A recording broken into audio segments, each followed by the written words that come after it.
way back in the day when KAYF first started. It was something to look at one day, hoping to showcase your work at. It's a really good platform for emerging artists to be able to showcase at a massive event like KAYF. It's the only event in Australia that showcases the talent of Torres Strait Islander artists combined with Aboriginal artists. Regionally, artists need that exposure to show their, just what they're doing, and artists and makers and designers locally showing and doing work on an international level as well in this region.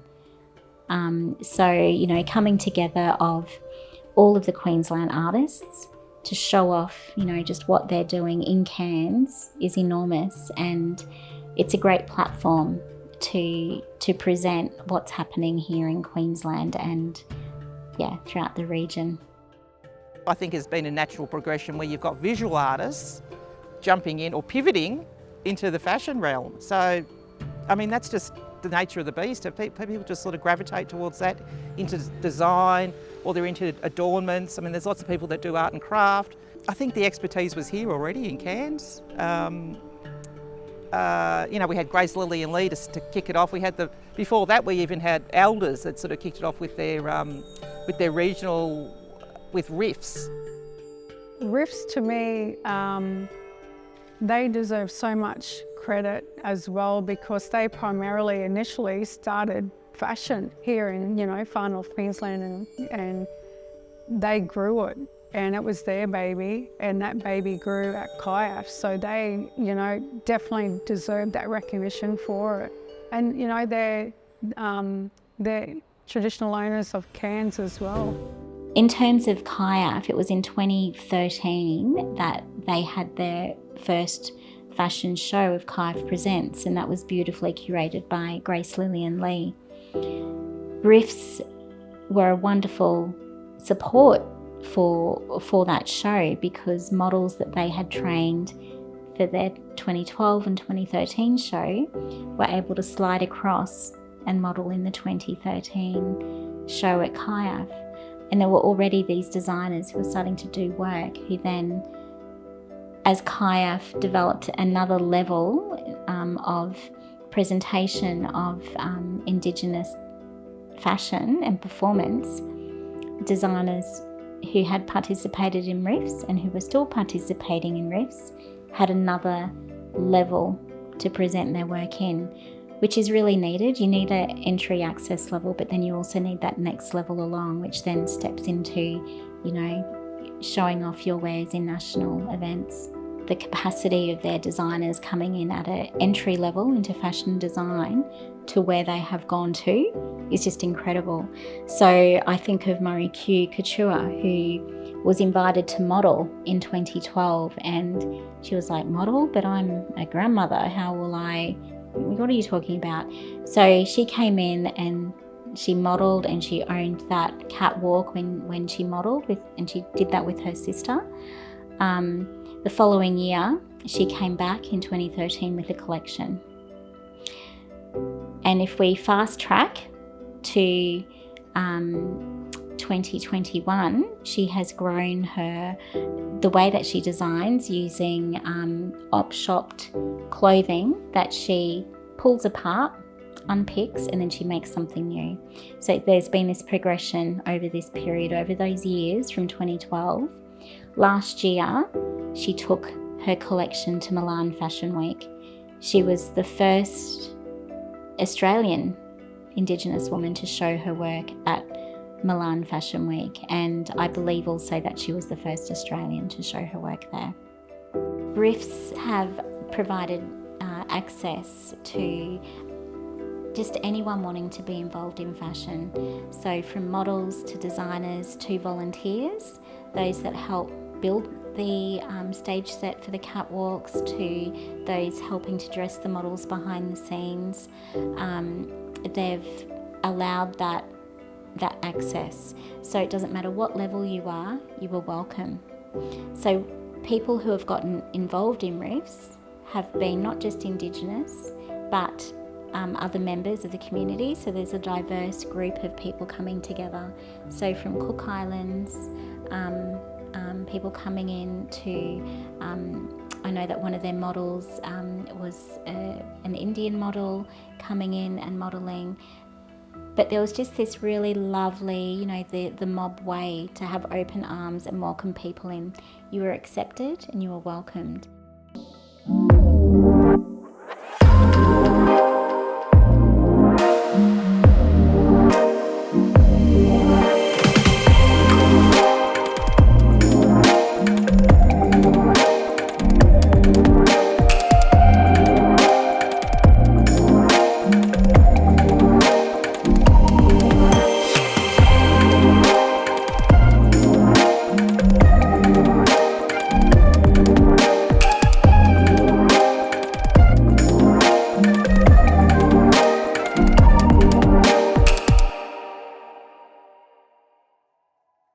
I think it was 2018. I was approached by the artistic director at that time, and Vanessa Gillen.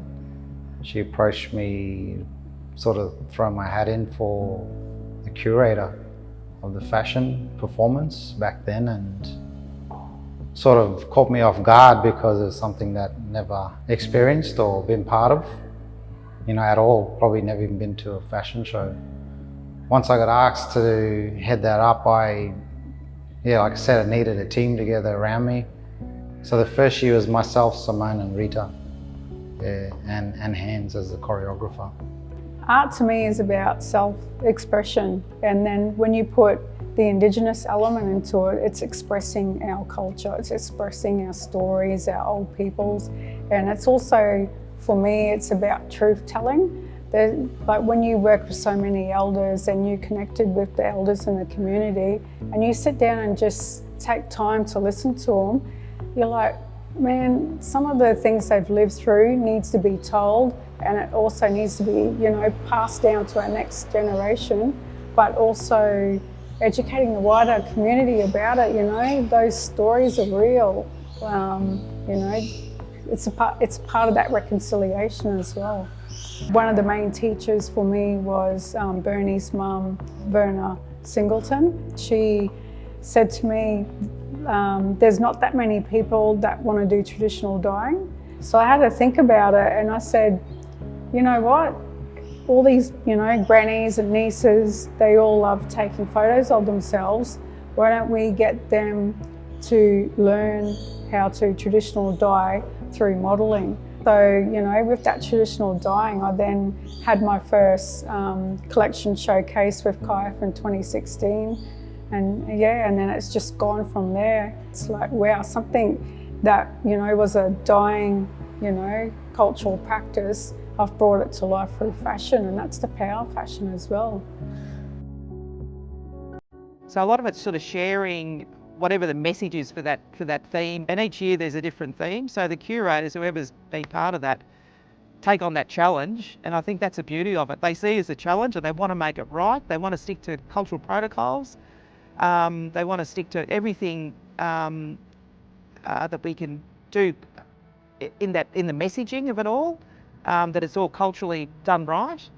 It's about stage design, it's about lighting, it's about, you know, working with the choreographers as well, about what the designers want to showcase their stories and how do we put that in, you know, in a more of a movement.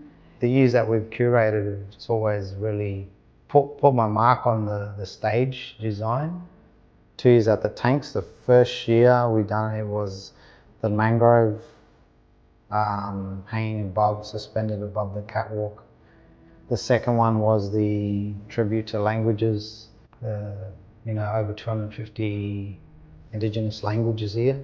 They represented the decline in languages, and then after that it went online.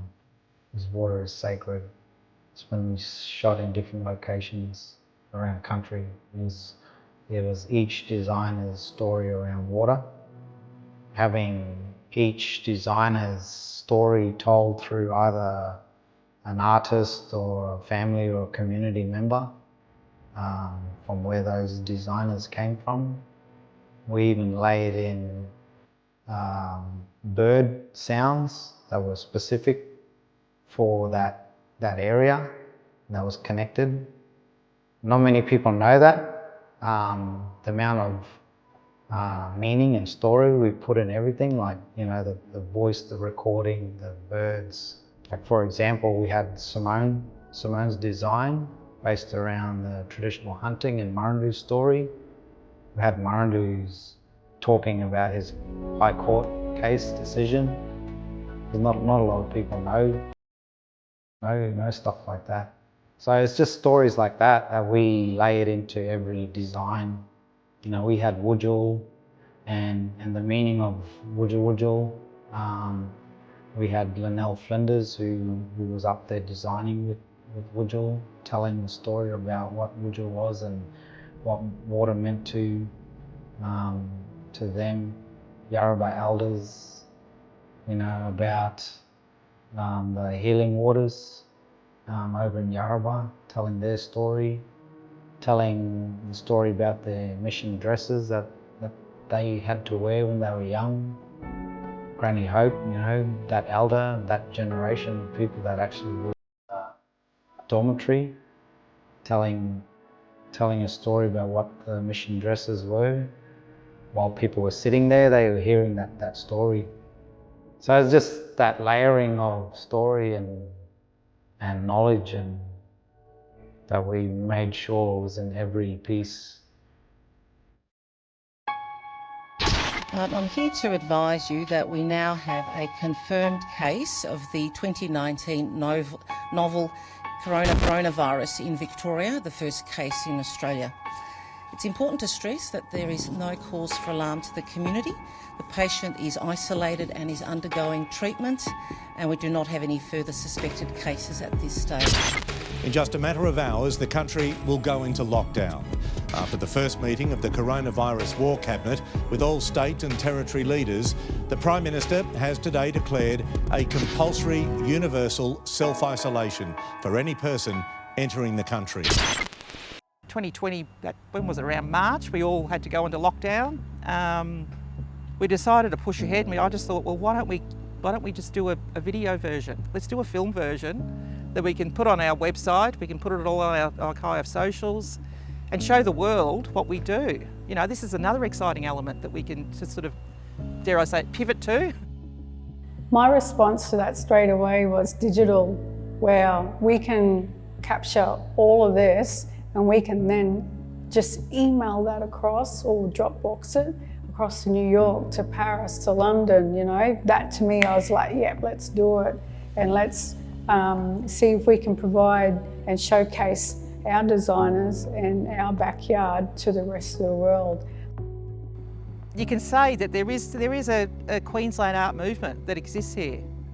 You know, we have our signature visual art, you know, like our ghost nets or our Arakoon dogs or our bargoos. But there's also the performance side as well. You know, we've had Jimmy Barney and people like that come and grace us with their presence at KAYF. So there's those theatre productions that have happened as well that have been just amazing, and they've had their world premieres here at KAYF. So we're etching away, you know, but we're kind of making a mark here when it comes to Queensland artists, and just showcasing the talent, the extraordinary talent people have. And it doesn't matter what medium they choose to express themselves. I just find it extraordinary, and let's just hope the world does too.